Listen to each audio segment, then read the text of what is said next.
this personality test. You take this extensive test, and when you get to the offsite, there's like these, I don't know if it's still like this, but these thick black books, I still have mine. It's really a map of who you are and your personality. And on the inside of each book at this particular offsite was one of 4 colors, which represented one of the 4 major personality types. So I was a green, done this 99 times, 99, 100% green. And that means that I have a strong drive to help people, I strive for harmony, and I prioritize my relationships. AKA, this is like the hippie group, right? And to underscore the point, by the way, they don't just call it green, they call it earth green.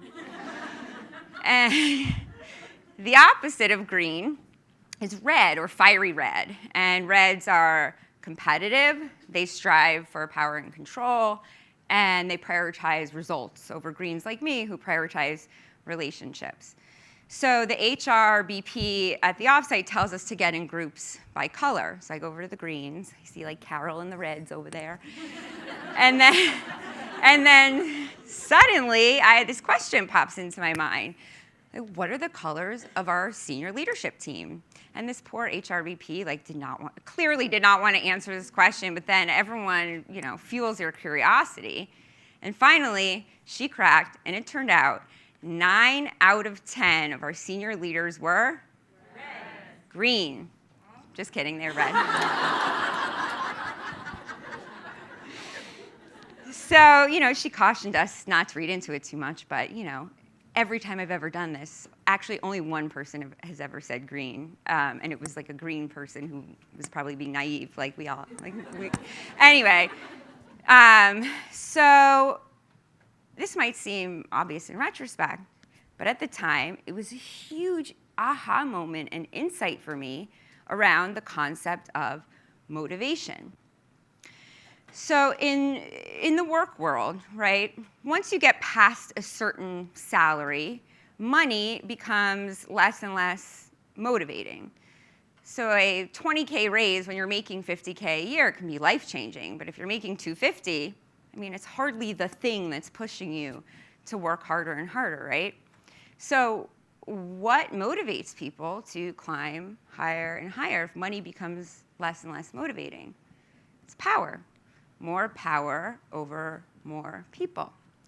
But if you're a green like me, having formal authority over people like that is not only unsatisfying, it can be uncomfortable. And let me explain to you why. Authority and relationships are in tension with each other. You're more motivated by one or the other. If you're on a team with 2 of your best friends, for years you've all worked together, and then suddenly you get promoted to be their manager. Let's say you flex that position, right? Like you're the boss lady now, and you're telling them what to do. What happens? Your relationship's compromised, right?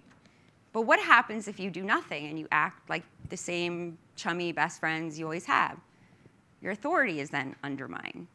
These things are in tension with each other, and people are more motivated more toward one or the other. So with this concept in mind, I want to take you guys back to what was happening in my career at the time.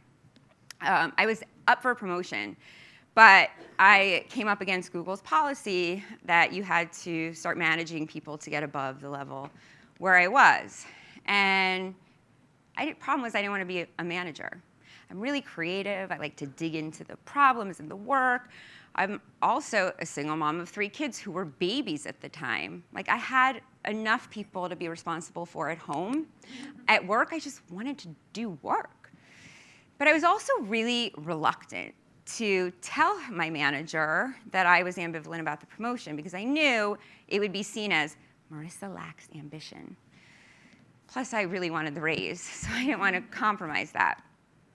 But after the colors exercise, suddenly I had a whole new way to understand this and explain it and the language to use when I told her about this, that it's not a lack of ambition. It's just, I'm a green. What kind of hippie wants to be CEO? And I figured if I could just explain this to her, that I would get an exemption from the policy. Hence, when I said naive with the green, this is an example.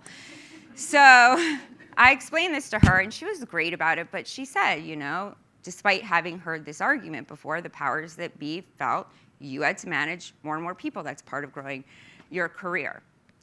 And at first I was dumbfounded. Like, why wouldn't the senior leaders want to keep their best people motivated and give them rewards that they actually want? But with time and experience, I learned what a business book never told me. I've read them all. What I saw as a simple difference in personality, others saw as weakness. The reason so many women get stuck underneath the glass ceiling is not because they lack ability or ambition. They simply lack anything meaningful to work towards. There's nothing motivating them to climb higher. One example of this is research that shows men are more motivated by and perform better in competitive win-lose environments. And women are more motivated by and perform better in win-win collaborative environments.